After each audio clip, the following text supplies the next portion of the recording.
Hi, everybody. Thanks for being here. Thanks for joining us. Thank you for tuning in. It's a very special evening. Mina has just launched it's your first book, and it's my first book. It's called Whisper, Words I Speak Privately. It's going to be an amazing evening of just sisterhood, girl talk, poetry talk, everything from motherhood to relationships to faith, and to just journeying. So I'm just super excited to be here, and I'm super excited that Out the Box can be the official host for this. Thank you for asking us. Thank you so much for being with us. Of course. It's a pleasure, honestly. Like, we are very big on celebrating community and their achievements, and you know that. And I think it's just amazing that we can do this for you, and to just hold the space just for you to kind of just bring the book to life for 2 hours, and to just for us to see you in your splendor and in your zone and in your element. So yeah, thank you, girl, for having us, and I'm just really looking forward to what comes out of this evening. It's going to be an interesting night. It's going to be a good night. I'm really excited. I have a drink in my hand, so do I. Quite crazy. I'm going to blame it on this. Clink, clink. Clink, clink. And we're toasting to new beginnings. We're toasting to your book launch. We're toasting to just your bravery and you stepping out and doing this, because I know so many people often have dreams and goals and things that they want to do, and books that they want to release, and they never actually get around to doing it because of, I guess, fear, life. But you've taken the leap and you've done it anyway. So well done. Toast to you. Ignore my nail. I broke my nail yesterday, but I haven't done my nails like the whole pandemic. I've not done my nails once, and I keep meaning to, but I've been saving on some coins because my bank account is looking very interesting. But I'm gonna get my nails done soon. It's fine. Look lovely. It's fine, honestly. It doesn't matter. It's about the book. It's about this. This is big. Like, this is a big achievement. So yeah, do you know what? Let's kind of just get into a bit of what's in here. I did say to you that, when I got the book, that I'd be sitting through and I'd read things and I'd probably ask you about some of it. But I think you opened the book beautifully, and there's a lot of extracts in here that I'm just like, this is amazing. I love this. And I'm a words person. Like, my background is journalism and writing and stuff. So I love language and the use of language. And I feel like the way that you've done that in this book is just incredible. So I think the way you've opened this is beautiful, and it's a good start to the book. So I'm going to just read a line that kind of stuck out to me, and then I'll let you I'll let you expand on it. Okay. So yes, page 17, which is it's the first piece of poetry in there. Sorry, that first chapter section. Yeah, the first section. Yeah, so there's the last line in there I thought was stunning, and it says, "Whispers transform to prayers disguised as poetry. Poetry transforms her soul." Yes.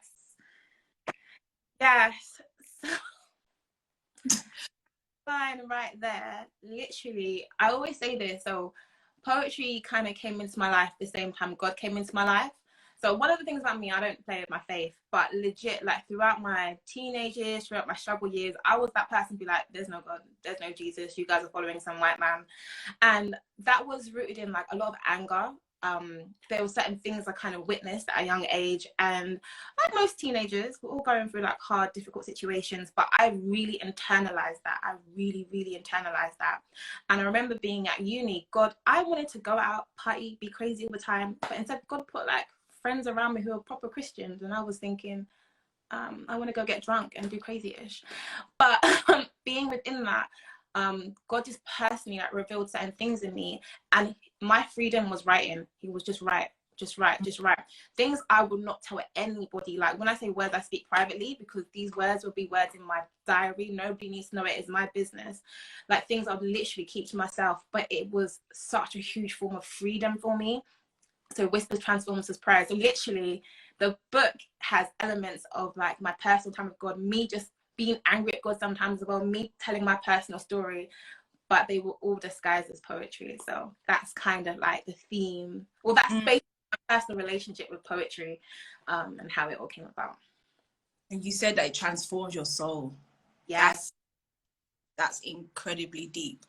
So, you know, I feel like we can't continue the evening without you, you know, telling us about the process of this book, how the book came into being, how you birthed the book, why do a book. I know you took a long break from performing and doing poetry live and things like that. So can you start there actually, and then tell us how you kind of journeyed into just birthing this a beautiful piece of work? Yeah. So first thing, I'm even surprised I've done a book, because I'm dyslexic. So literally, I get so nervous about people reading any of my stuff. Like the nerves I get, the sweaty palms I get, I'm like, it is not happening. And when I first started doing spoken word, because I think my relationship first started with spoken word poetry. When I started doing that, some people like certain pieces. I was like, yeah, great. I knew the crowd winners, but I had so many different pieces where I was like, this is still my heart. I just don't know if I'll be ever comfortable with that going on a stage. So what's happened now? I remember in 2018, I don't want to go off on a tangent here, but I remember in 2018, I released my EP. But before I released my EP, I remember going for a rehearsal, and this moment in my life is so distinctive. Me and my friends are going home, and there's a car in front of us, and we try to go around the car. And as we go around the car, there's a car, and there's a person's body on the floor, and there's like blood pouring down. I'm not going to try to get too morbid here. And the car sees us, and the car just drives away. And I'm freaking out. I'm freaking out. Step outside, and the guy's still slightly breathing, but he sadly passes away. I'm screaming. A guy walks up to me. He'd been stabbed, and I'm like, is somebody walking around with like stabbing people? I was breaking down. Like I literally just witnessed someone pass away. I think I was with the guy last, like shaking. The next day I had to get ready for my performance. The next day I had to get ready to go work. The next day I had to do something. I literally had to switch on the next day, and I was just like, I can't. I don't know what happened to me. Something switched in me that moment where I just broke down, and I couldn't do poetry. I didn't want to do it anymore. Like I worked so much on this EP, and I was just like, I just don't feel like doing it anymore. And I started to have a bit of imposter syndrome as well. Like, you know what? I can't do this. I started to not believe in myself. I allowed the lies of the enemy to get in me, and it still is sometimes in me. Like, who are you to put out a book? Who are you? You're dyslexic. You can't. Most things you do, yeah, you've had 1-2 cute poems, but you ain't doing nothing. Like, you need to stop doing what you're doing. Reality of growing up as well, like needing to pay bills, needing to do XYZ, needing to balance life, and all of that just like literally got. I can't believe I witnessed someone pass away, die, and I was just like in so much of a shock. I didn't even react properly. I was like, I need to go work the next day, and then literally. However, I've always had pieces that I wanted to curate into a book, but I just disbelief, didn't know how I was going to do it, didn't know what my story was, trying to formulate everything. But I knew there was something around God had gifted me with words to speak out. And literally remembering God said that there is something that you're meant to be sharing. I love empowering women because I see so many, that's one of the reasons I wanted this to happen, like so many women doing so many lit things. I talk a little bit about my relationship with my mother and how she constantly inspires me, and God was just pushing me in like that area. But instead I allowed, oh, I like this guy, I haven't got time to perform, let me go date him. I allowed so many other things to come into the like space of my head.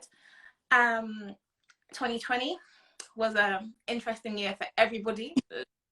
2020, 2020. Let's just say 2020 was a 2020.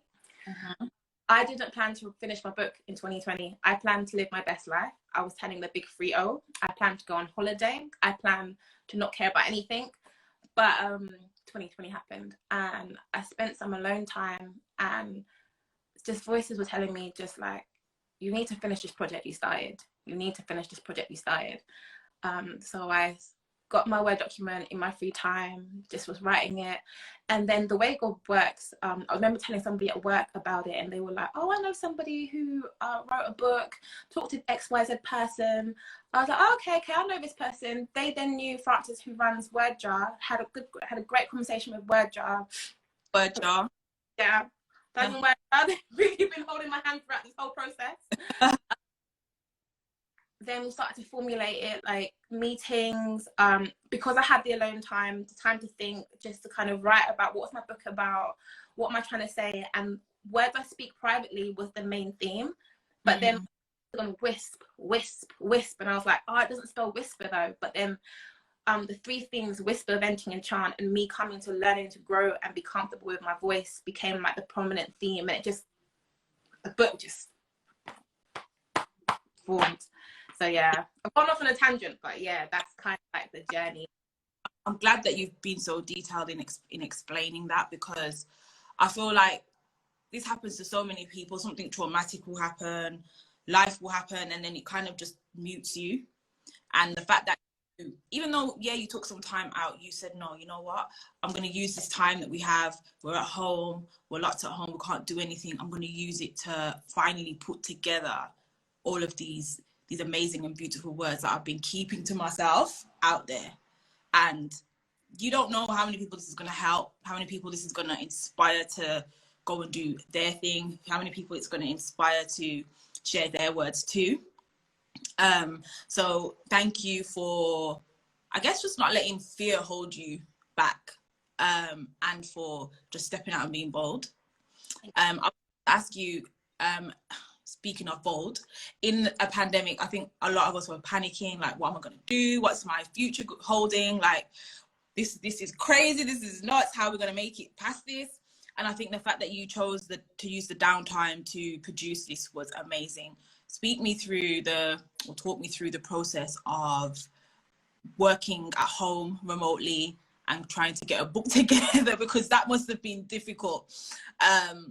Because there's nothing like face-to-face and just getting things done in one sitting, but it's constant Zooms. I'm sure you had to keep going back and forth with WordJar to create the book. So yeah, share a bit about that, please. Even though there was downtime, I think I have been the most busiest in 2020. Like Zoom, work team calls. What happened was I always tried to look at the blessing in certain things. I wasn't put on furlough, even though I really wanted to, because everybody was going on the park. I was like, I want to be with them. But somebody in my team was put on furlough, so I had additional workload. I can say this naturally because I've got another job, woohoo. But I wasn't in a job that I personally loved. But I kept thinking, I know people whose fathers passed away, who loved one passed away very early on, and I just kept thinking, I'm alive. Like, tomorrow is not promised. Am I going to constantly live in fear, or just go for it? And I think I had some time to really like sit back, and I started to literally go. I started to not even be afraid of social media as much, because the vanity metrics be getting to me sometimes. I'd be like, nobody's liking my post, nobody loves me. Instead, I was like, no, who are the people out there who inspire me? Let me look at what they're doing. Let me look at that. Not being so focused on, oh, I need X amount of likes and all that kind of stuff, or nobody's checking for me, but actually going, okay, rethinking everything, because people are dying, people losing their jobs, people who had huge plans like wedding plans or babies, like babies were born in a pandemic. People had this whole baby shower, and then like I'm at home like doing nothing. I was like, no, you actually have opportunity, so take it. It was hard because my room became everything: the place I ate, the place I slept, the place I did work, the place I watched TV. And I think mentally that was very, very draining. Very, very, very draining. Literally before the pandemic hit, before the pandemic hit, maybe like a couple of months before the pandemic hit, I broke up with someone. Me and a guy broke up, and I was just thinking like, oh, I'm so alone. Nobody wants to be with me. I'm gonna be single. And things like that. So it was just an element of frustration, but thankful that my mom, my dad, my family was safe, and I thought, it's now or never. Do it. Right. And you did it, girl, honestly. And I think the beauty of the pandemic was the fact that it caused so many people to have to be creative and to find new ways to create and to do things, and the amount of pivoting that people have had to do just to produce and create, to me, I think is beautiful. And we've seen so many new things coming out of the pandemic, as well as obviously like babies and things like that, but people have been birthing projects and birthing their ideas. So honestly, girl, well done. Yeah, and yeah, how are you feeling right now? Like, now that you're here, it's launch time, we're finally doing this. I'm in two minds. Sometimes I'm like, oh my gosh, I actually wrote a book. What? Other times I'm like, people have a book in their hand, they have my words in their hand, that means they can critique me. I've been a bit conscious on this one, but I think someone asked a question around, and I know I have the questions around, do I ever feel self-conscious? Yeah. Because this is like my heart outside my body, and you guys are gonna like be critiquing it, and I'm gonna be like, okay, just be quiet because this is my baby. But I put it out there, so accept that would happen. But I'm also just thankful it's done. It's been a long project, as in I've been off on for a while, and me and we're just started talking to each other. I think I want to say September, but I could be wrong. Francis, if you're in the chat, correct me if I'm wrong. So we've been talking about this project for a long time as well. So it feels quite nice that this body is now out and I can kind of work on some other bits for it too. Yeah. But you know what, as well, September, that's a good, you've done well to get a book put together and done and out from September to now. You might feel like it's a long time, but that's incredible. Thank you. Yeah, but I longer, so like I've been writing it for like 2 years, but then it kind of like is at its end stage from September. Well, you weren't planning to put it out in 2020, so that is true. I was not. I was planning on quitting. Right. That is true. Well done. Well done. But yeah, I think I'm really excited to get the ladies board and into the live. Joyce, are you here? Yes, I think I need to work out how to do this. Joyce, she needs to request in. But while she's doing that, I will introduce Joyce. So Joyce Adewale is a motherhood, lifestyle and content creator. Joyce is also a new mom. She became a mom in the pandemic. She's here, and she will be reading. Request to come in. Joyce, you have to request to come in if you haven't already. I know this thing can be a bit temperamental, but we should be good. Okay, I think we have. There's a problem with me organizing. Okay, cool. Let her in. I know. I hope I did it properly. Hi, I'm here. Hey, girl. Hi, how are you? Oh, let me put the volume up because I can't believe. There we go. Hello. Hello. I'm nervous. Like, I'm really shy to be here, but I'm so proud. Like, I've got your book in my hands. Thank you for being here with us. I know. It's my pleasure to be here, honestly. Thank you. So I briefly introduced you, but I will let you intro yourself. And then we will let you read an excerpt from Inspiration. And then we're going to have a talk about motherhood, relationships with mothers and children, because you're a new mom. So, yeah. So, hi, everyone. I'm Joyce Adewale. I am a motherhood and lifestyle content creator. I became a mum during lockdown. So literally my daughter will be 1 next month. She was born like in lockdown. So I did have a feeling she'd be one of those babies that's like, real people. But no, she's really sociable. So that's really good. And fun fact, me and the author, we went to uni together. We actually lived together. So I am so, so proud of you, Linda. So proud of you. Amazing. Thank you for being here. And you are going to be reading a short excerpt from Inspiration. Yes. Would you like me to read that now? Please. Okay. My heartbeat, so pleased when our souls meet. From me she'll never ever leave or retreat. One day when I have a daughter, that love she's shown to me I'll be able to repeat. My heartbeat, she's the heat that brings the warmth, my comfort in the storm. I love her, mother. Goosebumps. I'm like, that was really good. Thank you. And Mina, you said that this was dedicated to your mother, Yeah. and it's a close relationship that you have with your mom because she's so supportive of everything that you do. Do you want to talk us through a bit of the poem and just your relationship with your mom? Yeah, definitely. Like, my mom is a freaking boss. Like, she's a beast. She's a boss. I don't know how she does it all. She's literally raised 3 children as a single mother. And I use the single mother very, like, out there. No, all by herself. All by herself. And not only that, she goes hard for her kids. Crazy type of hard for her kids. I'm really excited. I'm really proud to even say this. I recently got a new home, and that's because of her.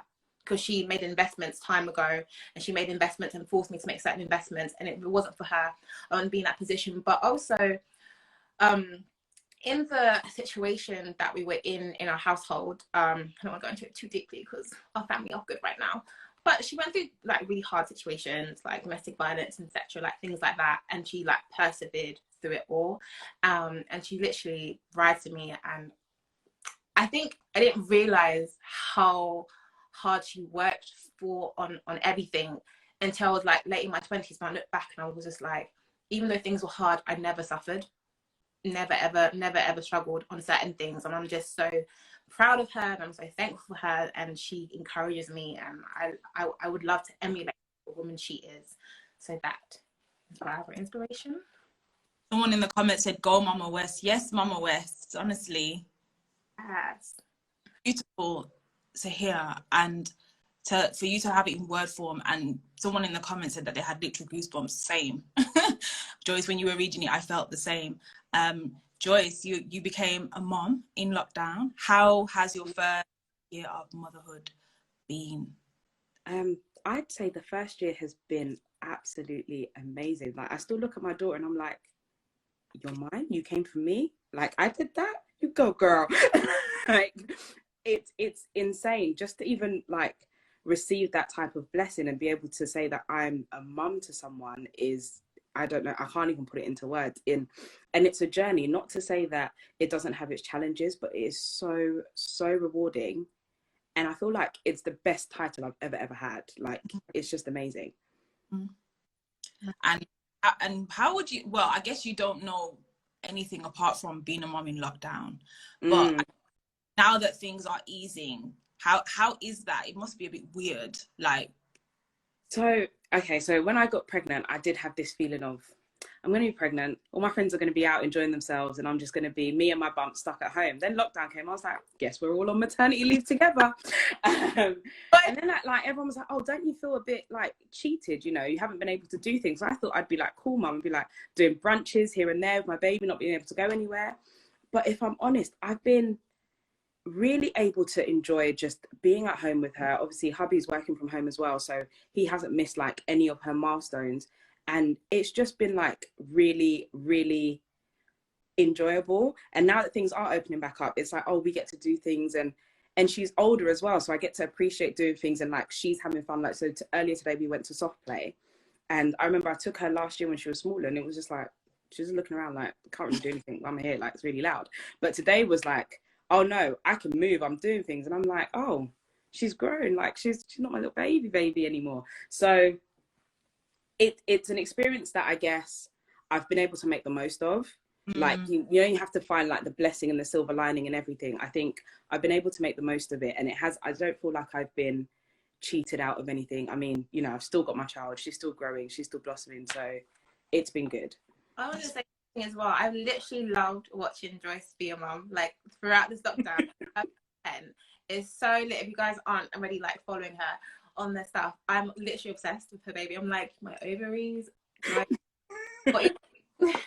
it's so adorable and cute, and your family is just so, oh, thank you. Cutest. So yeah. And I was gonna ask as well, you know, this particular poem, how did it resonate with you? Because you are a new mom, and I'm sure there's words in there that's been really speaking to you, like, okay, this is what it is, this is what it feels like. So I lost my mum when I was 22. So being on this motherhood journey kind of without my actual mother is, it's so, so bittersweet. But then reading this poem, it's kind of like, yeah, like I feel like she's looking down on me, she's proud of me, like I'm emulating kind of, you know, what she's instilled in me, and I'm doing things, I'm like, I hope she is proud. So literally, I'm not going to lie, when I first read this poem, like I was like, oh, how did she know what I've been thinking all these years? And it was crazy. So even like reading it now on live, I was like, don't cry, you can do this, like pull it together. But yeah, I think that the poem kind of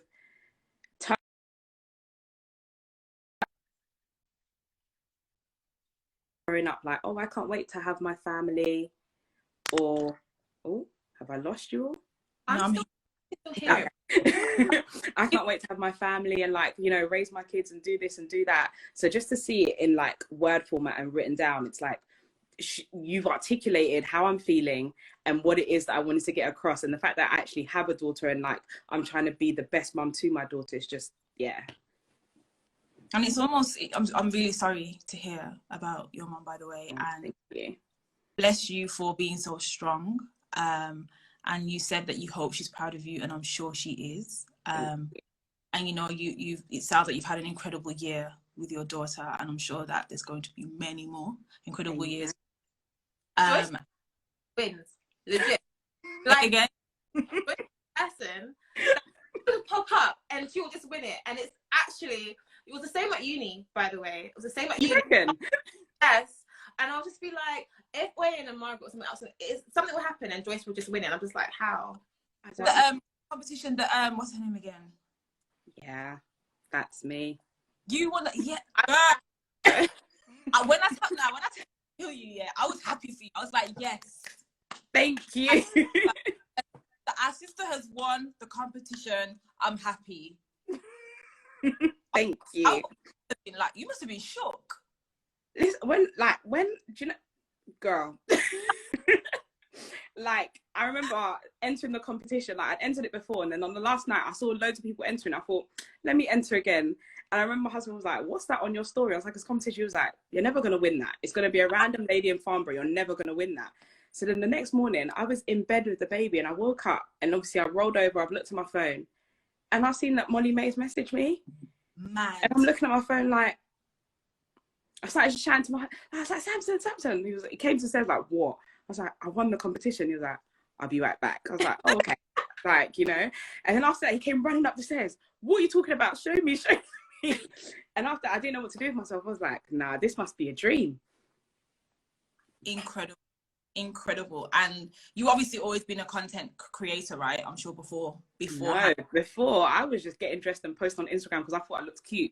Like, it was never like intentional. I wanted to make it intentional, but then during my pregnancy, it was like, as much as I want to make it intentional, it's like a really precious time, so I've got to be careful how I do it. I don't want to just start putting loads of stuff out there, like, you know, whilst I'm pregnant. And also at the time I didn't feel like I looked pregnant, but looking back, I looked pregnant. Like, I didn't look as cute as I felt at the time. So this kind of just pushed me and made me be a lot more intentional. And I think it was just all part of God's plan, because I don't know how I'm doing it. I have no idea but I'm just winging it, and it seems to be working somehow. Thank you. You're blessed. Thank you.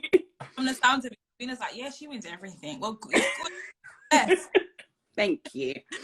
And we just talk about your sisterhood, because you lived together at uni. So how long ago was this? Oh, you're gonna make it sound old now.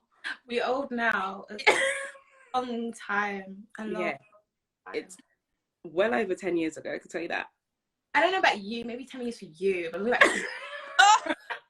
don't make my age. You look young, so it's cool. It's cool. Tell me about you guys and your sisterhood, and what sisterhood means to you, like, today. I would say, you know what, me and Joyce, the person, we were at uni together, and then life happens, and I think it's one of those people where you always want to win no matter what happens. Because I remember being at uni, just being funny, stupidness happening sometimes. You like this guy, not me and you, but you remember. I'll talk about that right now, because we have grown from them times. So we will not talk about that. But Joyce has always been fun and supportive. Like, I was doing poetry at uni, but I didn't take it seriously. Like, I'll be like, oh, I want to do poetry, and Joyce would be like, oh, I want to come. You can do this gig, and literally be there supporting me. And I've always appreciated that. And I think the beauty of social media is that you can always stay connected with people, because sometimes life just gets a bit busy. And I think now we're at this certain age, you know who is positive vibes and you know who's not. Yeah. Kind of take it from there. Like, and for me, it's when like Mina reached out, I was like, you don't even have to ask me twice. I've got you. Like, I'm here. It's cool, kind of thing. So yeah.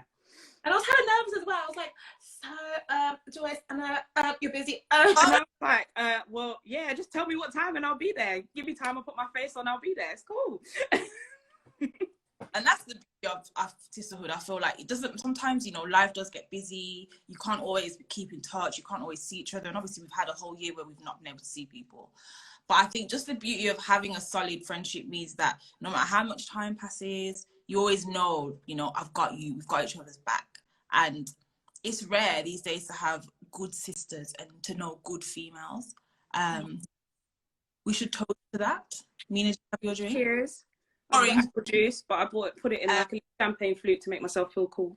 So let's toast to, or Mina, I'll let you toast actually. Okay. Let's toast to strong women, sisterhood, and amazing success in whatever we do. And mother. Yes. Clink, clink, clink, clink, clink. Everybody in the comments, get your glasses of wine. Glasses in the comments. Amazing. Thank you. Thanks, Joyce, for joining. Thank you so much for having me. You want to leave us with, or, you know, say to Mina or share with us? I want to say I am so proud of you. This is quality. This is not just something that happened overnight. Like, and what is in here is so heartfelt. Like, and if some of you lot see some of my Instagram captions from here on out, it might have come from here because I'm telling you, this is gold. So just know I'm proud of you, and never, ever, ever doubt yourself, because your talent is just beyond measure. Thank you, Joyce. I'm more shy, but thank you. Oh, I'm loving it. Like, I'm just like, oh, goosebumps. But thank you, Joyce, for being with us. Thank you for having me, guys. And you stay with us in the comments, right? Of course, I'm staying. I mean, I put my face on. I ain't got nowhere to go. I'm here. Yeah, because we can have 4 people on the live. Again, Mina?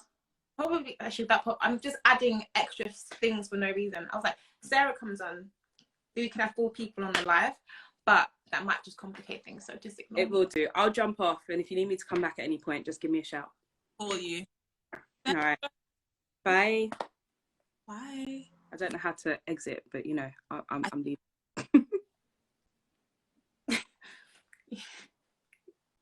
Yes. Cool. Sarah is ready to come in. Or do you want Sarah? I mean, add her in right now. Okay, while Sarah is coming, I will briefly introduce Sarah. We have Sarah Aluko, who is a poet, an author, and hey guys. Hi. Hey girl. How are you? Can everyone hear me okay? Because I put my AirPods in, just making sure you can hear me all right. Yeah? Yeah. Wonderful. So I was just introducing you. So I'll start again. It's very brief, and then I can let you intro yourself. But I was saying to everybody that Sarah Aluko is a poet, an author, a TEDx speaker, and just an all-round amazing creative. So Sarah, I will let you introduce yourself before you read the next book. Well, I couldn't have introduced myself better than that, so thank you. And I'm so excited, and obviously Mina already knows I'm extremely proud of her. And this book, I know Joyce just said it, but this is a good looking book. Like, can we just have a moment for like the book? I'll take some product shots for you, just like her. If you can. Oh God. But yeah, I'm gonna read an extract from a poem called Settle.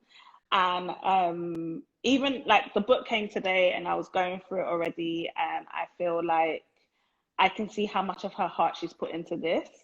And I just feel like for everyone who buys the book, when you read the collection, I always say to people that like people write poetry for themselves, but when you read it, like don't look for them, look for you. So I feel like yeah.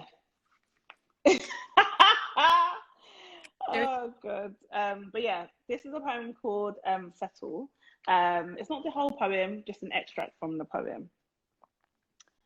I guess I will just go on and settle, 'cause I've played helpless in his arms, ignoring all alarms, made my heart and mind unarmed, so they were easily defeated by his charm, as if to say he put a spell on me to make me charmed. Yes, so I feel like, anyway, I'm not gonna look. I feel like a lot of us can probably relate to feeling defenseless at times, and I feel like love makes you vulnerable. I think that's the bit that's scary about love, is the fact that you are that vulnerable, and obviously sometimes it works out and it's amazing, and sometimes it's just a slap in the face, you know? You're just like, why did I do this? But yeah, it'd be like that, but yeah, but beautiful. And I can't say this enough, go and get the book. Thank you, Sarah. Yes, everybody, Whisper Words I Speak is out today. So please go and buy that. The link is in Mina's bio. I have wine, by the way. I was told by Mina that I should get my glass ready, so. I've got my rosé champagne. So we're sipping, we're talking.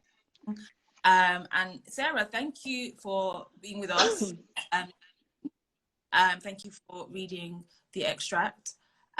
You are also a poet, an amazing poet at that. Also an author. So could you kind of just talk us through what you do, about your work, and also about your process and journey of becoming an author? Because I was saying to Mina earlier, this can't be easy, and I honestly take my hat off to you, Mina, and also to you, Sarah, for having done it. Yeah, so just share with us how you step. Oh, I don't know. It's hard. So I think writing a book is the ghetto. I think it's the absolute ghetto, to be honest. I think you go, like anything, it really is like a process of giving birth. Like you have an idea that starts off in your mind, and it keeps tugging at you until you're able to almost tease it out onto paper, basically. And it's that process over and over again. And the craziest thing is that process is like hella uncomfortable and painful, but it's like, I need to get there. And then once you do, it's such a release. Like, I can't explain it. There's something about being able to like have an idea in your mind and then be able to display it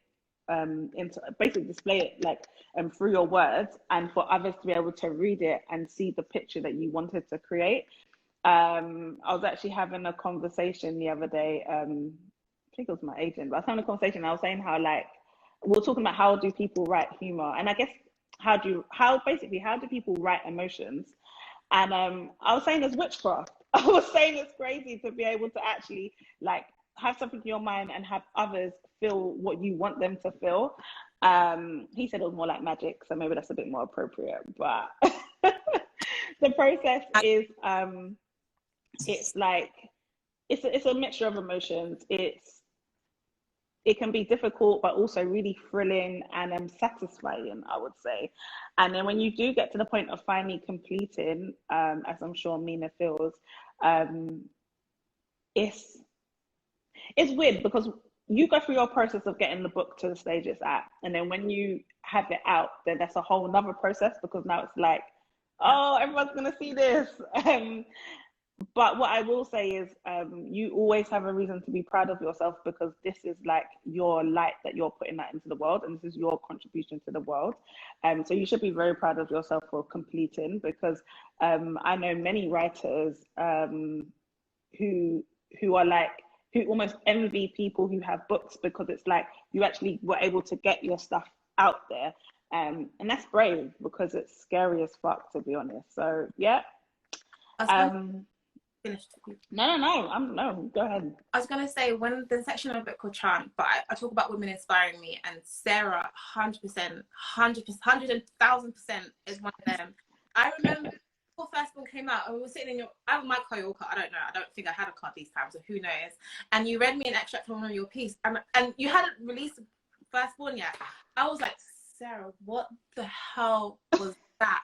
How did you just read my whole body? And then Sarah's consistency, Sarah's hard work, Sarah, like, inspirational. I would be like, okay, I just back from when Sarah released the book. I was like, how did you write her collection? I still go back to it all the time. And I remember like last year I was like, Sarah, I want to write a book, like, just FYI, because you've written a book, can you, like, to me, like, just give me some words of wisdom before I like go about this journey? And I'm just so thankful, because literally Sarah is writing, even if you don't might see she's writing or working on something, it's all, but even with all her work, she's always there for her friends. And like, I just want to, when I talk about women inspiring me, Sarah is definitely, oh, you know this, know that. I'll be like, what's Sarah doing? So just to say that as well. That's beautiful. I appreciate that.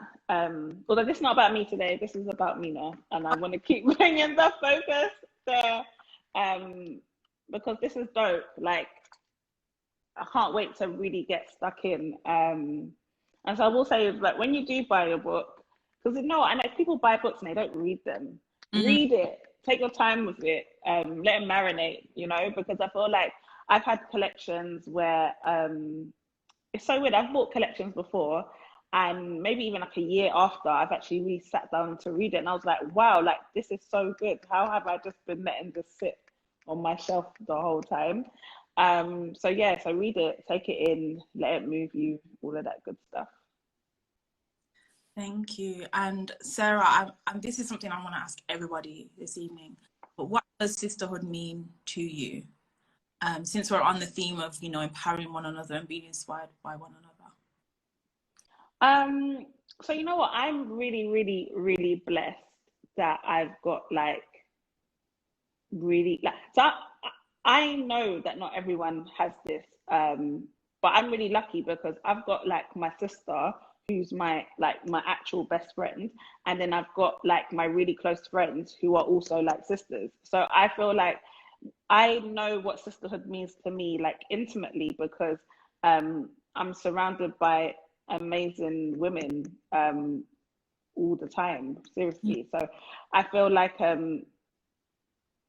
sisterhood, and I don't mean that like, I don't want to say that fake women empowerment where like you're saying come to our brunch but you're really mean. I mean, you actually like other women, as in your first instinct isn't, oh, she doesn't like me. Like when I go out, I want to, like, I'm a beg, I want to be friends with you all. Like I want to smile and laugh, because I feel like what is the point? We're all at the same event, stressed together. Why? Well, we don't need to be. And I'm not saying that like everyone you meet is going to be your closest friend, but I just think having the idea of sisterhood, meaning that you just have an open heart for other women. You have an open heart for other women. You're ready to receive like other women, and they're not your competition. And we hear this all the time. Like someone else shining is not going to dim your lights at all, and it isn't even going to make you shine any brighter. So I feel like when it comes to sisterhood, I think it's about being consistent with the sisters you have around you, whether it's by blood or your friends or whatever, being a good sister to them, but also having a mentality that like you want to support other women, I would say. I hope that answered it. Definitely. And I love what you said, actually, because when you said that people that they're like your family, it's like you're doing life together. And I think sisterhood is essentially about being a family and doing life and going through the peaks, the troughs, the ebbs, the flows, supporting one another with amazing achievements such as this. And, you know, we see it all too often on social media. Women can be so catty to each other. And as you said, there's all these mean girl brunches, and you walk into a room and it's vibes if you're not part of the crew or the clique. And I'm just Mina, I think it's a beautiful thing what you've done this evening by bringing incredible women into a space to have girl chat, you know, to drink wine, and to just, you know, put beautiful words of affirmation on each other. You know what Sarah just said? I feel like I'm on the other end where, like, I get nervous that I'm going to walk into a room where there's girls who are bitchy and things like that. So I get too shy to put myself forward. Like, I get them when I sound like a beg. And I remember speaking to someone like this. I'm like, because of the way I feel, I'm not even being a cheerleader for others because I'm scared of being seen as a beg. I need to eradicate this, whatever notion this is literally putting me. I need to let this side of me go, because it means that, okay, I might not be the person that comes across rude. Maybe I am, I don't even know. But I really want to cheerlead women. I don't want to feel like only one person can be at top. Can only be one poet. Me and Sarah, we can't both be poets doing our thing. No, like people, men don't act this way. So why is this like oddly innate in us? And I'm really trying to work on myself to get rid of that. And because I'm not gonna lie, it was in me slightly, but I just felt like insignificant because I'm what that woman's doing. But that's the first step, though, is being self-aware. Like, that's the craziest thing. Like, the first step is literally you have to be aware of it. And I do think it takes working on. Like, sometimes you can feel super comfortable, and then you can go for a period of time in your life where maybe you're really down and life is not great. And so maybe when you go to certain events, you have crazy anxiety, and what might be coming off as rude or unsociable is actually you really struggling to be okay in that space. But that's why I feel like there are so many, like every single day is a chance for us to be better. Now that is as cliched as it gets, but it is so true. So I feel like when you're like, all right, boom, when I'm out, I'm going to try and just be a little bit more sociable. Like, I'm not going to go straight away and then be only on my phone the whole time so that no one can literally even make eye contact with me. Or if someone does make eye contact with me, do you know what? It feels a bit awkward to smile, but I'm going to try anyway and then see what happens. Do you know what I mean? And I just feel like it's taking steps, because ultimately, not every day are you on 10. Not every day do you want to be on 10. Not every day can you be accommodating to everyone. But I definitely think the first step is being self-aware. And the craziest thing is that you go into spaces where basically everyone is feeling the same way. So everyone is standoffish. But what we really want to be like is, oh, sis, who did your crochet? Oh, so, like, that's what we really want to be doing. You see what I'm saying? So, like, my thing is that when you are having a good day, push yourself. Like, talk to people, push yourself a bit more. Like, you tend to find that when that happens, actually, other people want to talk. I remember I was on a train and some girl recognized me, and she was a bit like, she didn't know whether, like, how to approach it, because I could have just been like, no, go away. And then, like, we spoke, she told me about her uni, whatever, and then, like, I hugged her and she went, and it was a nice exchange. And ultimately, like, it didn't have to, I could have been standoffish because ultimately she is a stranger, but I didn't need to be, and it didn't cost me anything. Do you know what I mean? So yeah, I just feel like first step being at least aware of what you're doing, and then just working a bit more each time to be a bit better, I would say. And I love that, the fact that you spoke about the woman train, because that's a beautiful exchange, and it's a beautiful energy exchange. So I'm sure that you, even though she came to speak, spoke to you, you left feeling like, you know what, I feel good for the day now. And yeah. I'm here for it. Honestly, I'm here for it. So Sarah, thank you for being with us. No problem. Is there anything you'd like to leave us with? Any words that you want to share with Mina? Special day. I just want to say to everyone, buy the book. I'm gonna keep saying it till I leave. Buy the book. Buy the book. Tell your friends to buy the book. If you're part of a book club like I am, add it to the list. Tell people who like poetry, read a book, talk about it, and take your time when you're reading it. To Mina, I will say I'm very, very proud of you. I keep saying this to you, but I am, because it is an achievement. Like, regardless of like what happens, how it's received, like, just know that you did this. Like, this is yours. Nobody can take that away from you. You got there. I know from conversations that we've both had that it's been an interesting journey. Do you know what I mean? Like, and you've done it. Like, you've done it. You said you've done what you said you were going to do. So you have a reason to be proud of yourself. And I'll keep saying it. Like, this is your contribution to the world. This is your light. This is part of your mark. This is actually part of your legacy. So yeah, I'm proud of you. Thank you. Thank you. Yeah. Thanks for having me, guys. Do I just like come off this? Oh, I think you guys are frozen. Did I freeze or did you not freeze? Oh, trying to figure it out. I'm here. I'm here. Yeah, you're here. Okay, I can see you guys because I ain't trying to. Anyway, guys, my Wi-Fi is fine, so it won't me. But yes, I will jump off. Do I just press X? Yeah, but please stay with us because we might probably call back, like, and just have a little group chat, or because I know I will try. I will definitely try. I'll be up in these comments. Thank you. Yes. Come through. Just messaging to see if she can come through. Okay. Okay. I'm just gonna press X. Yeah. Cool. Yes. Okay. Cool. All right. Thank you. Thank you so Mina, how you doing? We're doing good. We're doing good. Okay, what's this at 7:55? She said. That's fine. We've got time. I mean, we're good for time, so we could chat, girl. And take it easy this evening. How are you feeling so far? I will, because I see the do you see the questions, or do I only see the questions? I can't see the questions. Ah, okay. Okay, now I don't even have to find the question again. Somebody asked, do I ever feel conscious, nervous when I'm performing on stage? And yes, I do. I 100% do. And it's also so bad when I'm out of the performing stage for a bit. So there've been times when I've been asked to perform during the lockdown. It's mainly been with my church. They're like, "Oh, can you perform somewhere?" And I'm like, "Sure." I haven't performed it, but sure. So I need to kind of practice doesn't make perfect, but I need to kind of get back into the swing of things, and that's something I'm definitely going to be challenging myself with.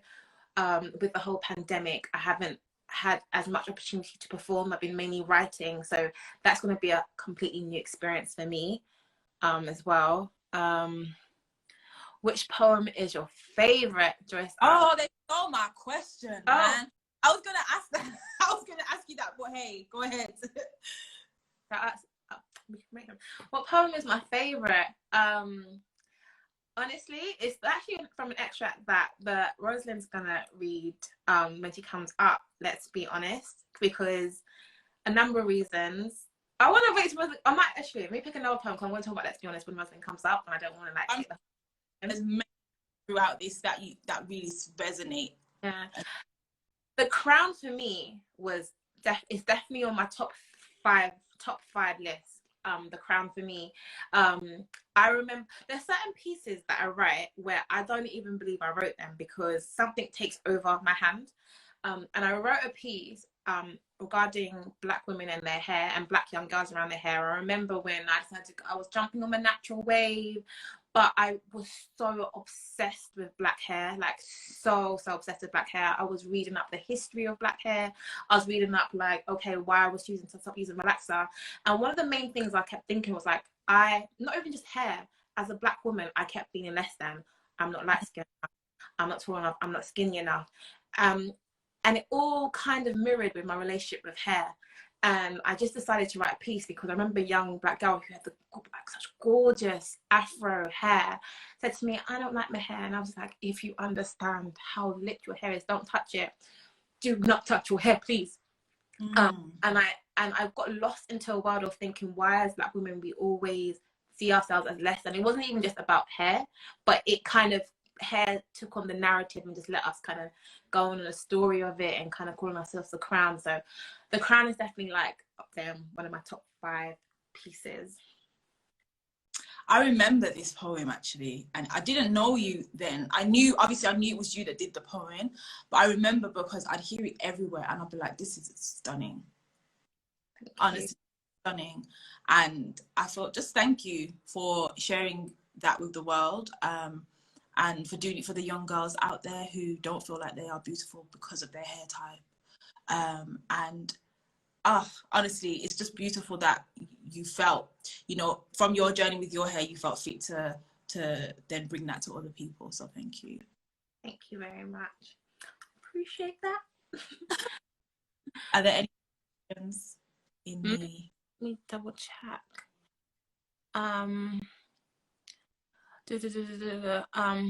Which is your most vulnerable poem and why?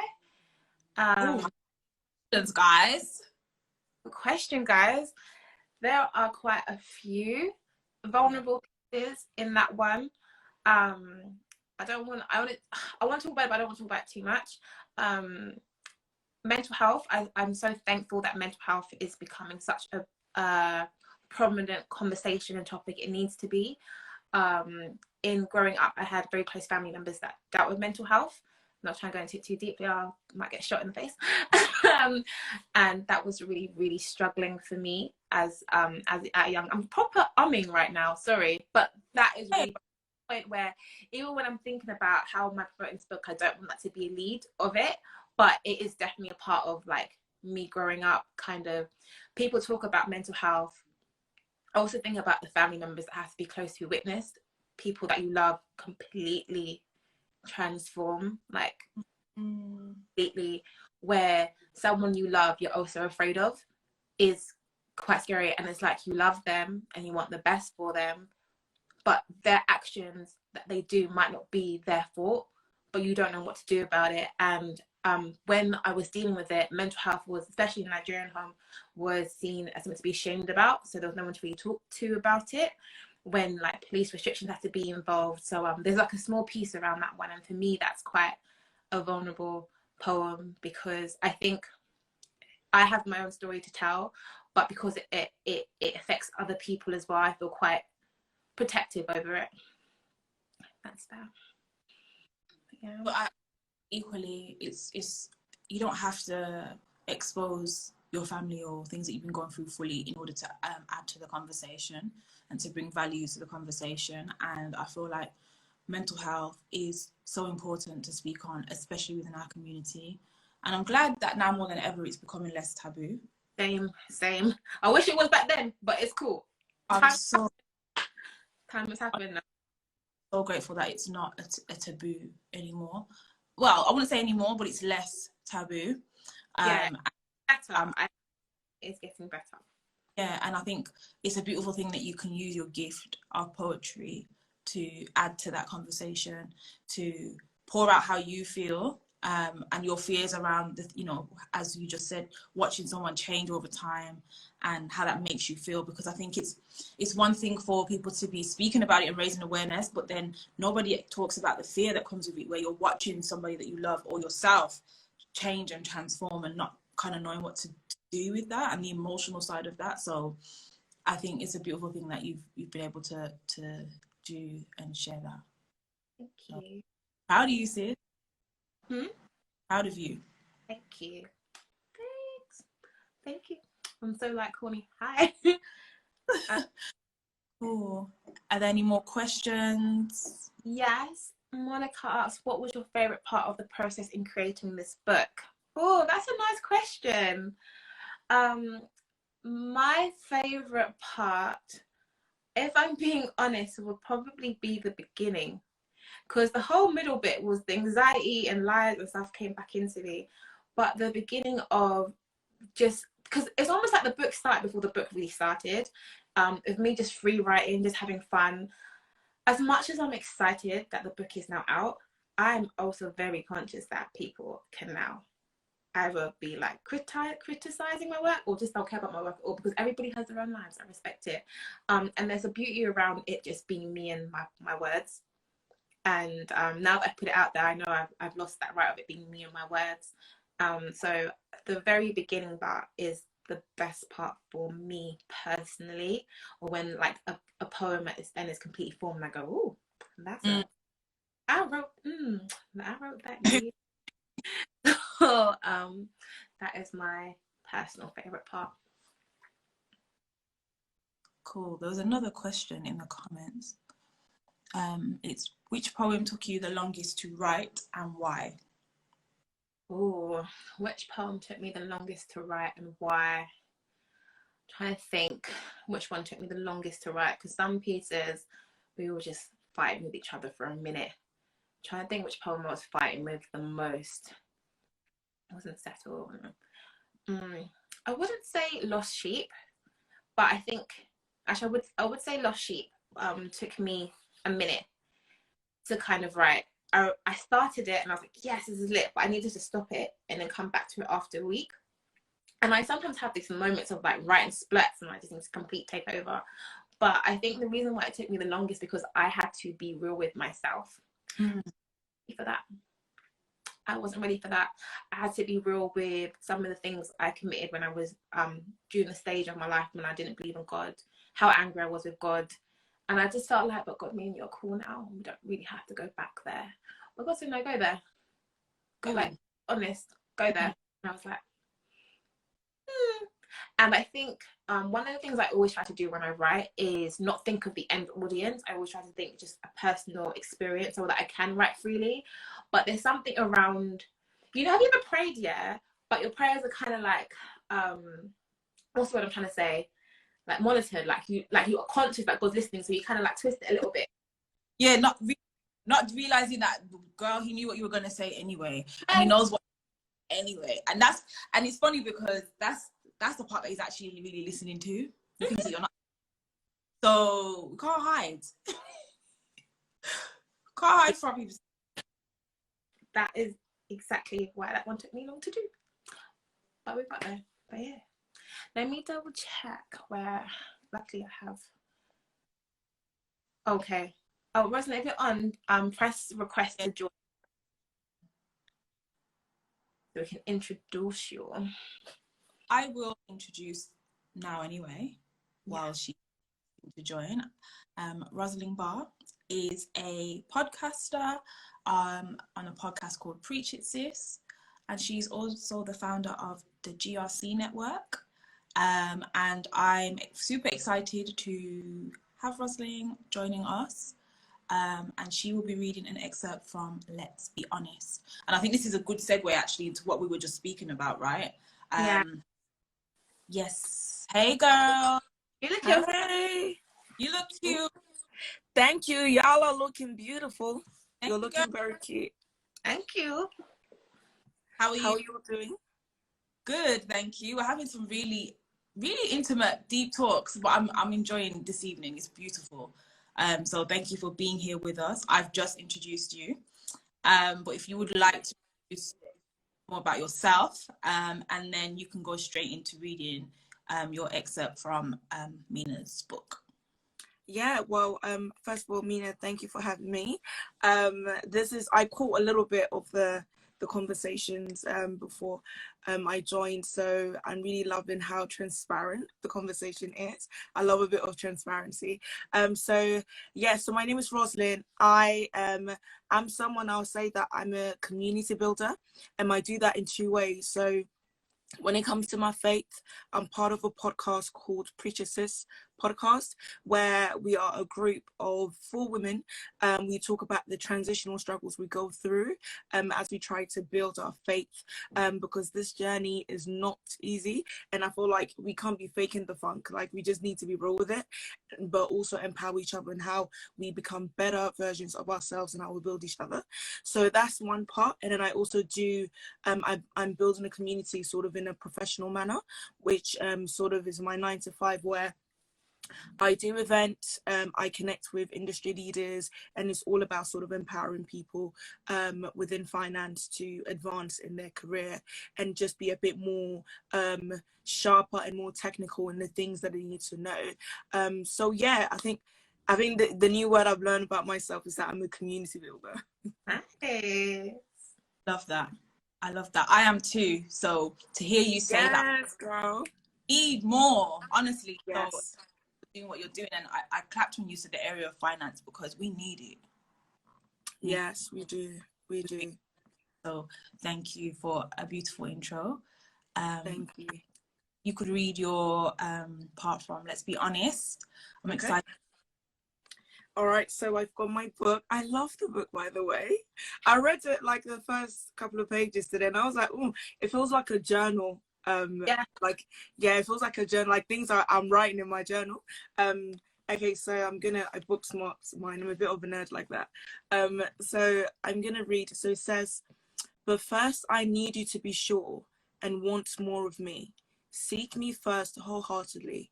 So when I finally bring your husband, it will be plain to see, and there won't be any confusion on who this man could be. Are you actually understanding me? let's be honest, the reason why you keep falling into that trap of lust is because somewhere deep in your heart, for me, there's a lack of trust. Wow. Thank you. Oof. Hey. Reading that. That was a straight shotgun to the heart. Do you see how do you see in the chair? Mina.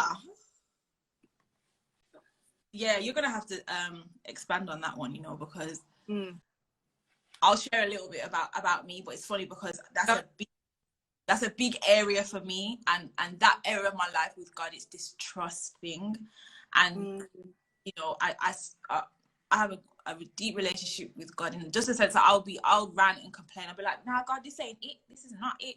But like, it's that thing of we don't trust. Where's the trust? And trust comes up. The fact that you ended on that line, I was just like, hey, okay. So Mina, yeah, if you could expand on that. So let's be honest, is my favorite poem, because I don't think I wrote it. God literally slapped me up and checked me up throughout the whole piece. In that particular poem, I even write where God writes separately to where I write.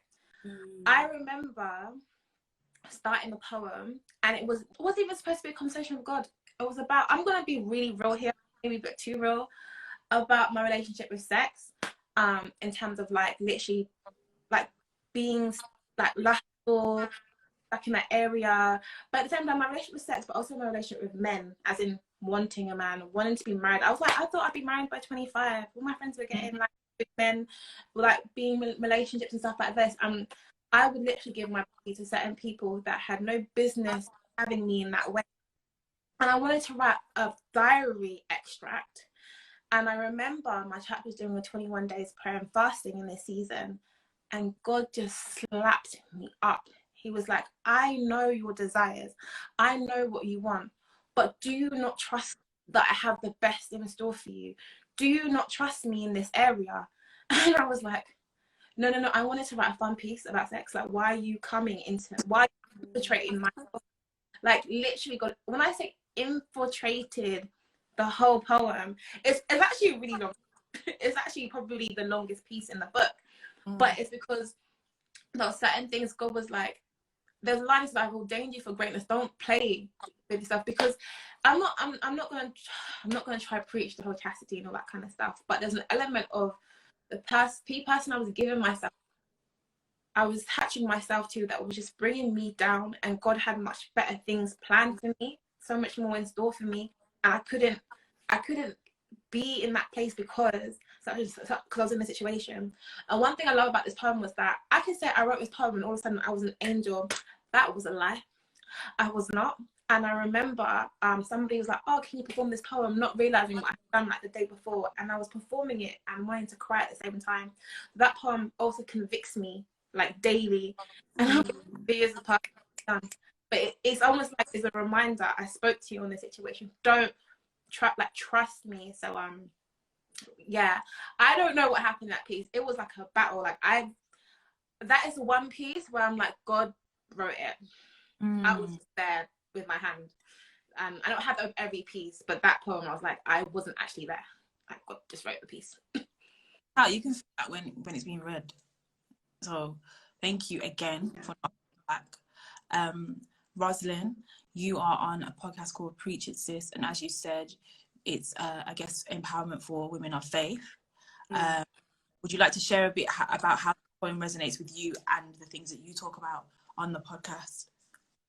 Yeah, I think definitely when I read this, it was like a jolt, because I'll definitely, for me, I feel like my journey into sort of just relationship, I feel like we're always quick to talk about relationship with guys and not actually figure out the relationship with ourselves. So I think what was like the trigger for me when I read this, the extract, was about seeking God wholeheartedly. I feel like for the longest time I was doing my own thing, I was going church. I pretty much grew up in church, but I don't think that I genuinely had that relationship with God. And so I was one of those people. I go to church, look nice, and then, you know, when I'm out of church, I'm pretty much going about my business. And I found myself in loads of wrong relationships, and I think that a lot of the times when you start something that's wrong, but then you enjoy the good parts of it. So the part that you were saying, that you like the lust, the temptation, all those things. So it's like you enjoy it, but there's a part of you that's also sort of pulling toward you know, God, and trying to understand him a bit more, and the curiosity that's there. So I feel like years back I really struggled, and I think that we all struggle with elements of that even in our daily walk. But I think for me, especially in the area of relationship, because I didn't really know who I was, how God viewed me, and based on certain mistakes that I made in the past, I was very quick to look down on myself. And so when guys liked me, and I've got shape and things like that, that one is for another day.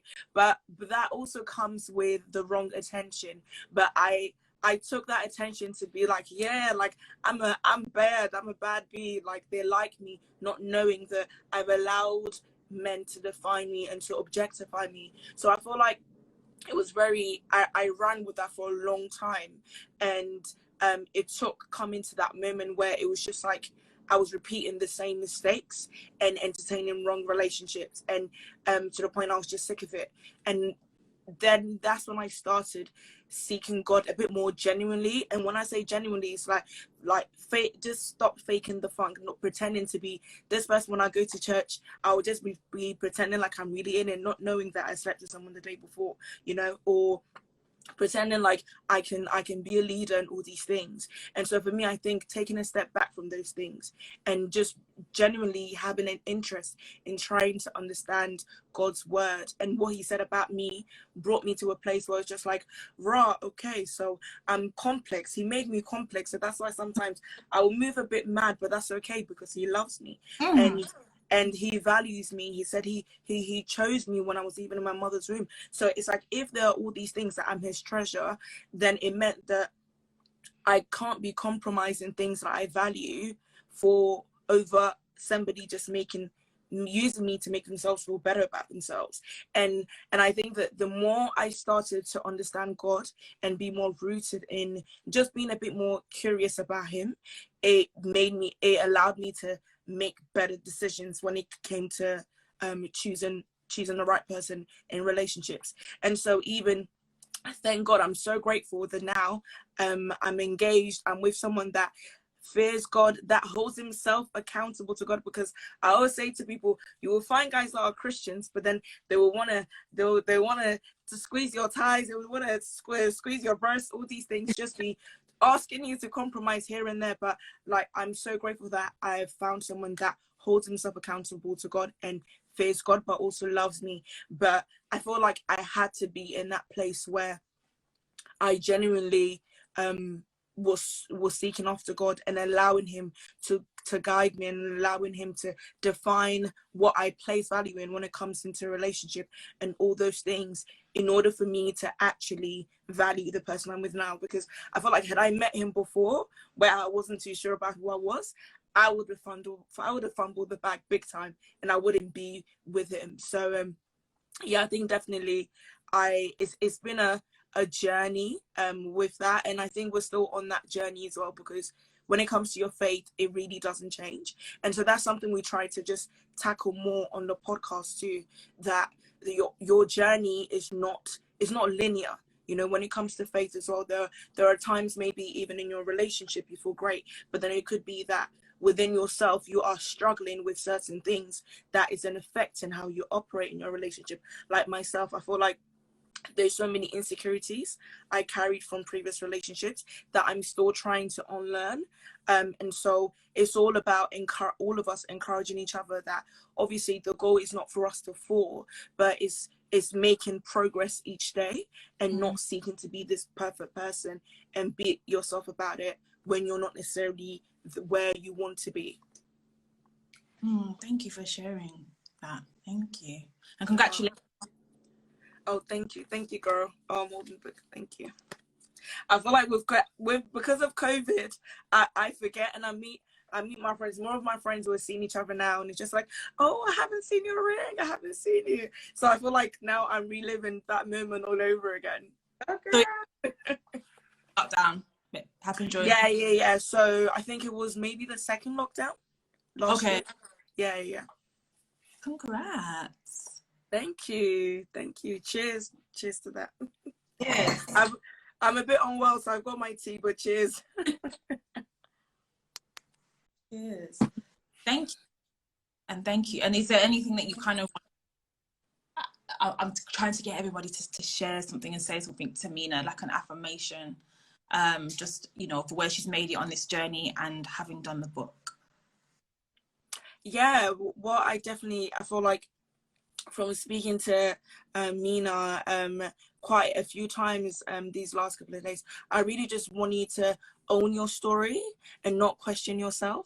Like I've only read a few pages, but it's even the fact that you are able to pour yourself out like that and allow God to flow through you to encourage people, because there are so many of us that are struggling in secret and we're not able to express how we're feeling or even talk about it. And I think that you doing that is very empowering. So like, don't second guess yourself. I was saying that, you know, this is a big deal and this is amazing, and so really own that story and enjoy it, because you deserve it. And you know, like, I think sometimes it's like, as women, we get into this place of like, I've done it, but we're still like anxious, and we're like, oh my god, did I really do that? Did I not do that? And it's like, I want you to just push those thoughts aside and really own it, because like, this is happening for a reason.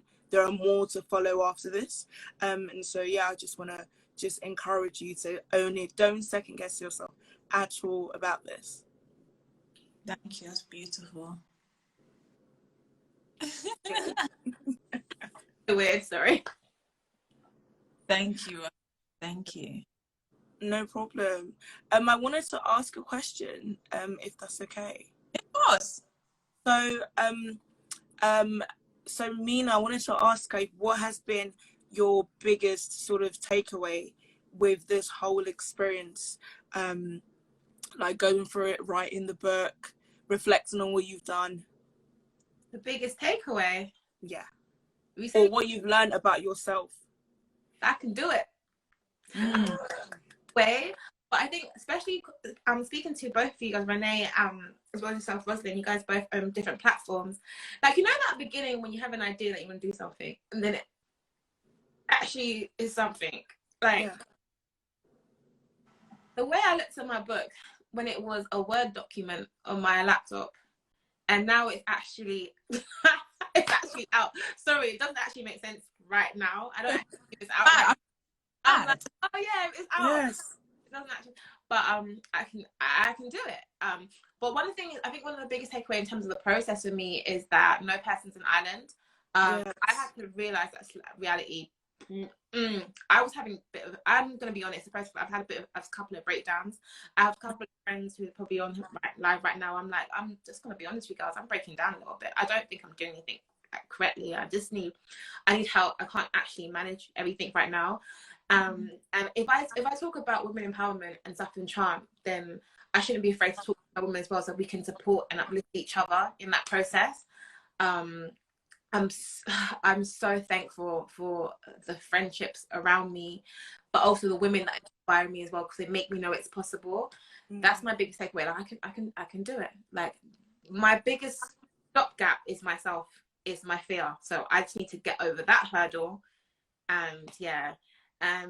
The fact that I'm online right now with you amazing women, with all the amazing that's come on as well, which is like, I've really notched up, guys. I'm not actually all the way there. I know I've got makeup on my face, but it's still like, oh, okay, it's there. Deep it. It's all happening, girl. It's all happening. I think I'm fully deep to get. That's the thing. But that's the biggest takeaway, that you can do all things. Not even trying to put a cheesy line in, but yeah, but also reaching out to people when you do need help and not being ashamed to say that I had some real breakdowns in this season of writing, of disbelief, of going like, I'm crashing. And also, I'm gonna be real as well in terms of this social media age. I think I try not to have a negative relationship with social media because I think it's a blessing. It has meant I've been able to stay connected with Renee. Literally, when I was like, could out of the box they do? I was like, oh my gosh, could they? Please, because I follow Renee. I think she's amazing, and all this kind of stuff. And it meant that though we can't all be around each other, it's actually really helped with connections. But then the vanity metrics of things, I think, being next to my stuff, I'm trying to move away from that. I have a really odd relationship with social media where my first poem, let's be honest, had a weird viral moment. In the Quran, I've had a weird viral moment. And you almost expect anything to have the same kind of experience. I'm like, let that thought go. You bring your best out, your comparison to whatever God has put you on to do. Don't try and beat every next man. Celebrate people as well if they're winning. Don't be shy in doing that either. But stop putting your worth on what other people say and do. And that's one of the things I'm learning.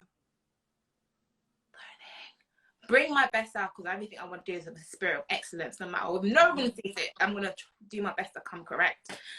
But yeah, try to not be so held up what other people's thoughts are and how other people perceive me. That's been a journey in this pandemic. I went off tangent, but yeah, that was it. No, I love that. People need to hear these things, because people sometimes think you just arrive at a point, and I'm like, if people knew what happened behind the scenes of some things, like honestly, it's crazy. But and I think there's an encouragement, and there's something to take away from that as well, that if you can go through the other side, is possible. So step out and just do whatever it is that's on your heart to do. And it's great that you're appreciating the progress you're making along the way as well, because honestly, if you're doing it, if you're aiming for the claps of men, it's not sustainable, because sometimes people will like it, sometimes people will not like it, and if that's the goal, it's always a moving benchmark. You're not going to win. So I'm so glad that you're just doing what's placed on your heart, what you care about, what matters to you. So I love that. I was going to say as well, brain freeze as well. Throughout this process, I feel like I've got another level of respect.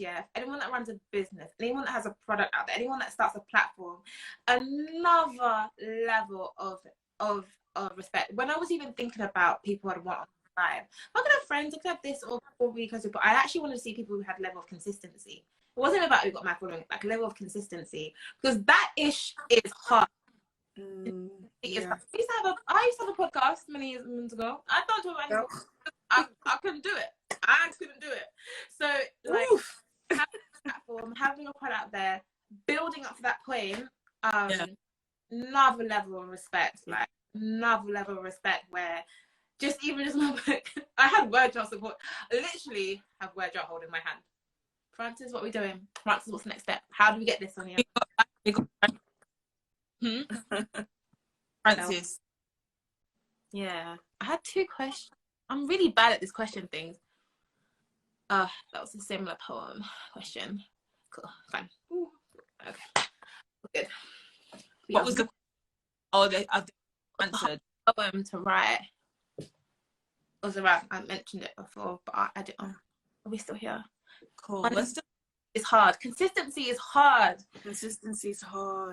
It's hard. And I'm not gonna lie, like I'm one of those people, I feel like I really struggle with anxiety. So I'm one of those people, like sometimes I'll put something out and I'll remove myself. And then I have to kind of bring myself back into the zone of like taking, because I feel like even when people like it, I can find it quite overwhelming.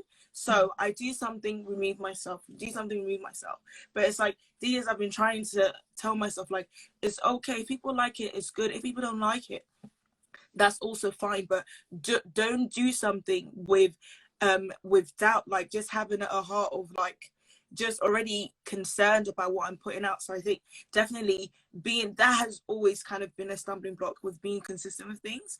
But now I said, God, give me the grace, give me the boldness to just really just put myself out there and just own that as well. Like, just be unapologetic about it and not, you know, be questioning myself all the time, because I think sometimes consistency is hard work, but when you're doubting yourself along the way, it literally just it hinders you from actually even doing it. Because social media, child, I have a very love and hate relationship with this platform.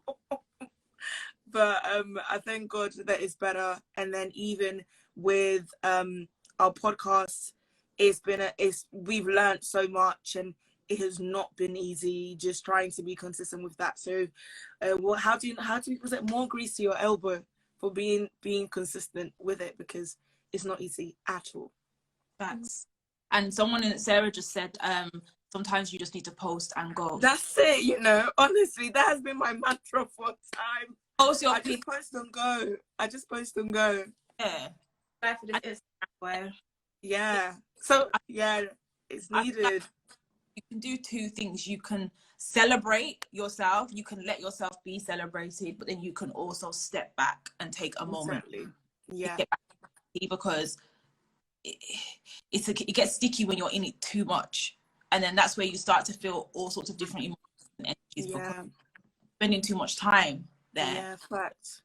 Just about it's a tool, and it's just depending to your. So it's cool. It's not your life, and that's something I've really had to like back on. And like sometimes I'm even annoyed that my first poem went viral, because literally everything will do that afterwards. It sets that expectation, isn't it? Get over yourself. I'm getting some questions in, but I could keep that to the end. I think. Thank you, Rosalind, for being with us. Thank you. We are going to hear from Mina shortly. I can't wait to hear you read one of your poems. Rosalind, thank you. Please stay with us. Please stay in the comments. And any share or add, just add it in the comments. And we're here for another 30 minutes. So yeah. How time goes. Yeah. All right. Well, thank you again, and I'll be watching. Bye. Thank you for the words as well. Thank you. I will do. Cool. How you doing? I'm good. I had some questions throughout the thing. This is where I've probably flopped the bag. Where I've probably been like, yeah, I don't even have to go back to the questions. Crap. It's the box on my end, but there should be like a Q&A box. There is. Someone. So I wish I could screenshot this to you and send it all to you. But somebody asked, what was your thought process in how the poems are ordered? That's a question. Yeah, I love that it was like a bit of a coming of age piece. That's what I'm kind of framing as. Literally, I think about the whisper as in words I speak privately. It's so long because I've got the loading sign. Is my internet still good? Is your internet You're frozen. Am I frozen? Are we frozen, guys? You're back. Okay, you're back too. Yeah, might lean back. I literally think about the different types of poem I have, and whisper is literally 3 chapters: whisper, venting, and chant. Whisper is that process where it's kind of just me talking directly to God. I kind of share a bit of I don't even know if I believe fully.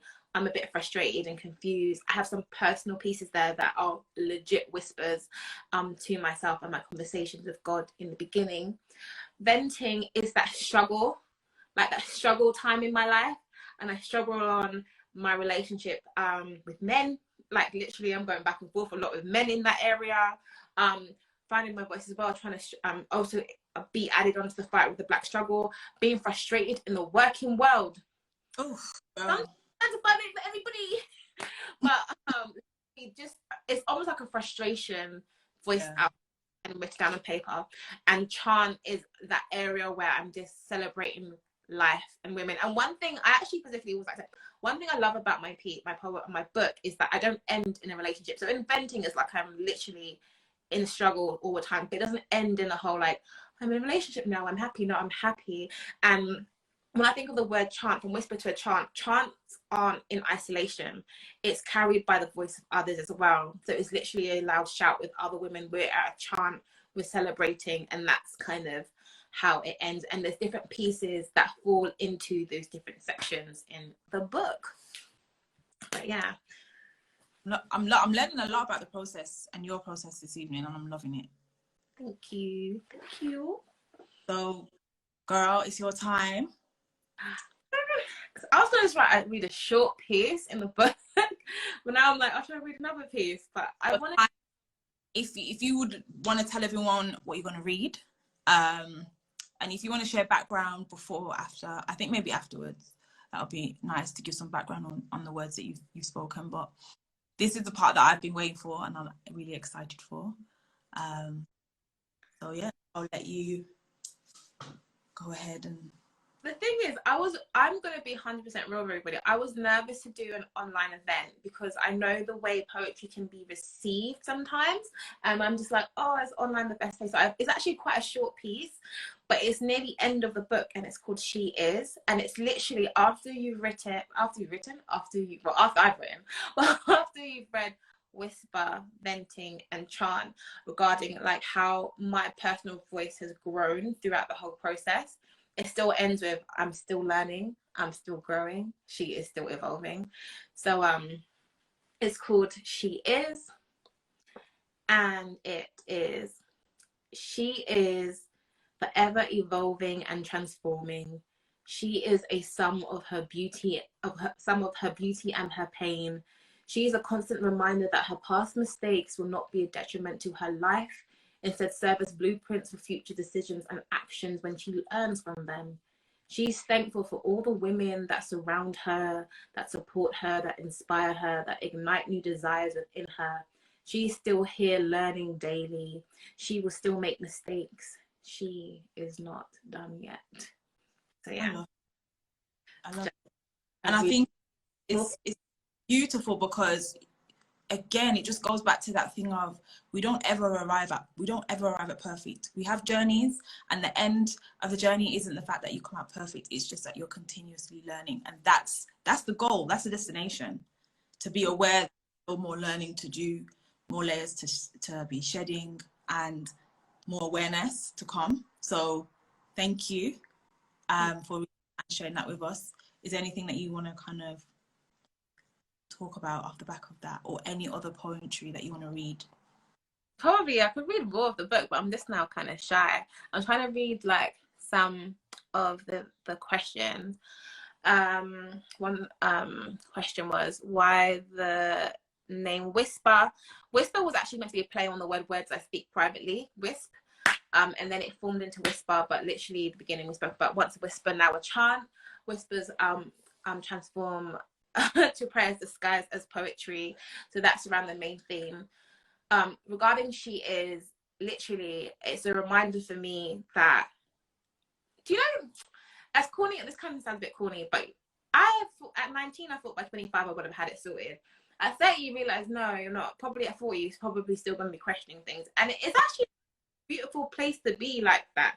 You know, you're still going to be questioning things, that you're still going to be learning that the person who I am today, no, she's not the same as she was. She's not the same who she was last year.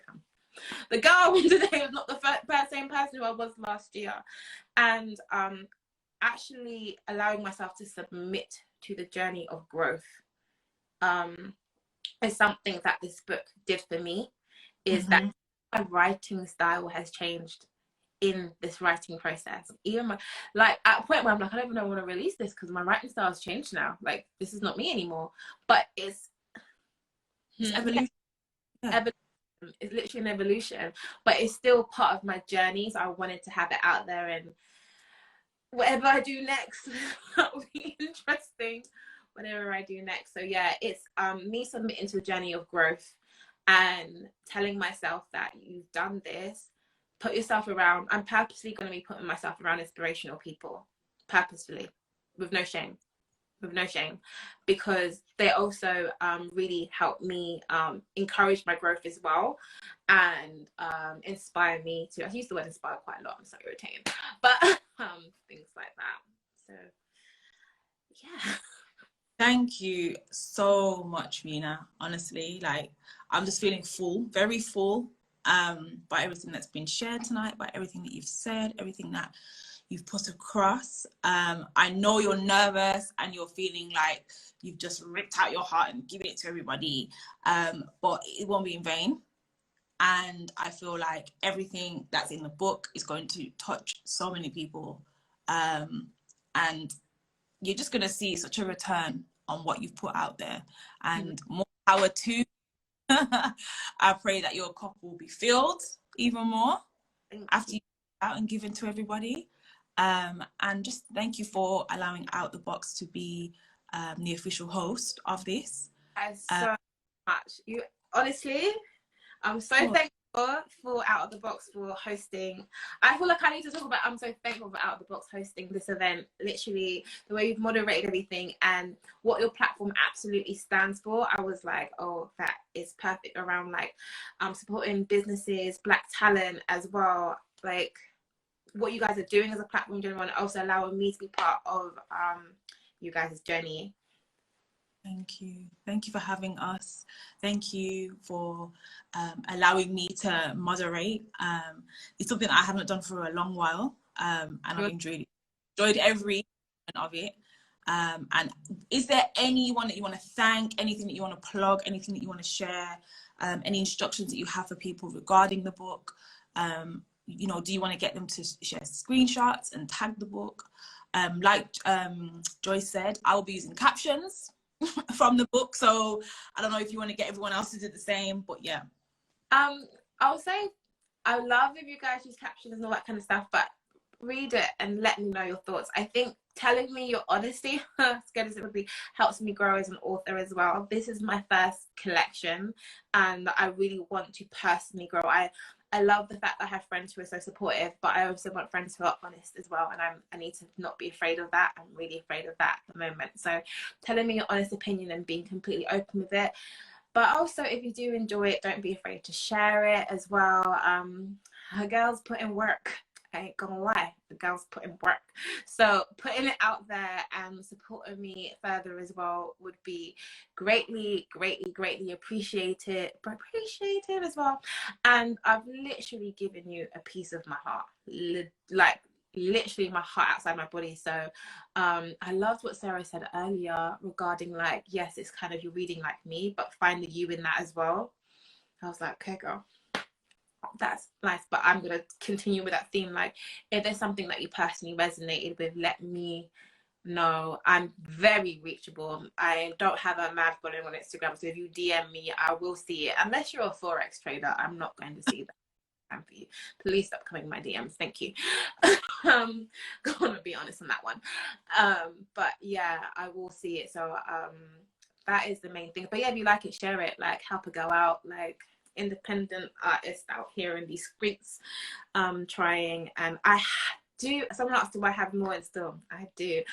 Spoken word is my heart, as in that's how I started. So watch out. I do have more pieces that resonate from the book coming out soon. I need to figure out when I'm dropping these things, but there is video.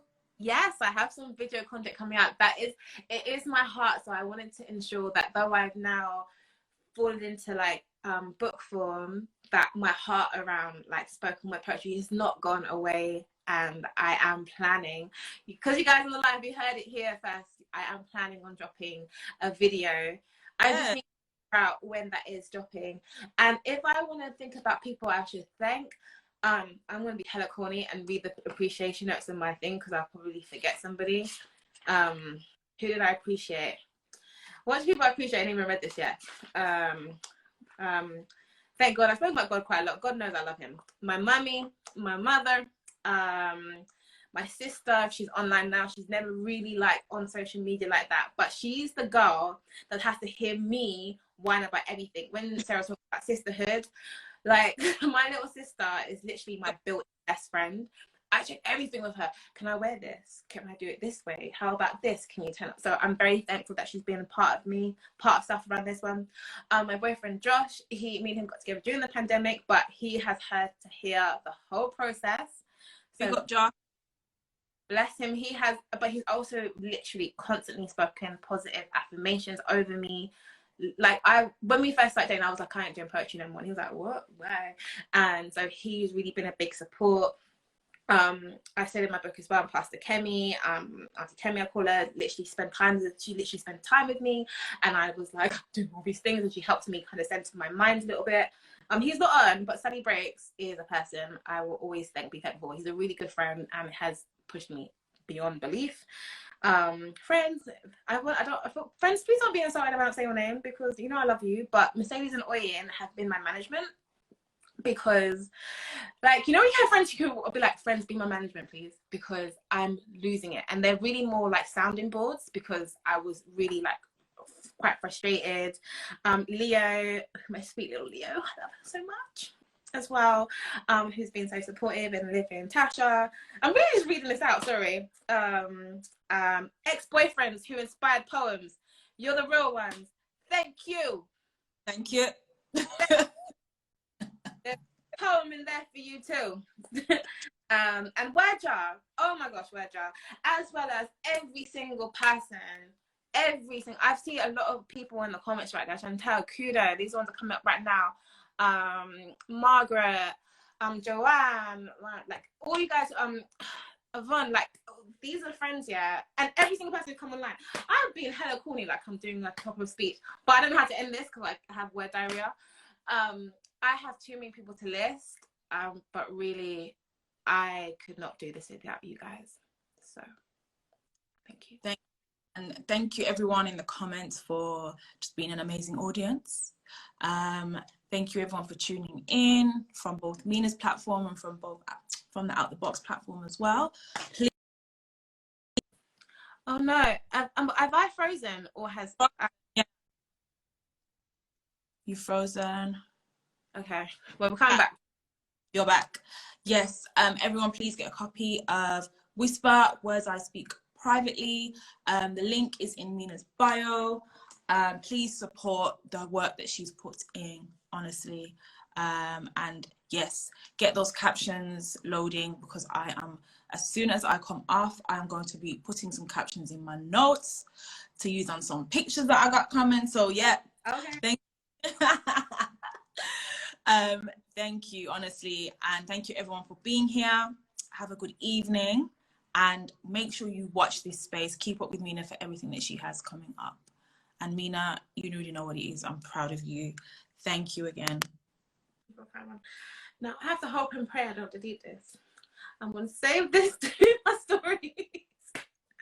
Hope and pray I know how to use Instagram, because that was the one thing I was freaking out about, like actually deleting this thing by accident. Save, don't worry. It will save. Okay, cool. Yeah, but you end the live, and then you can save it after you ended it. Thank you guys for coming, and hope you all have a good night.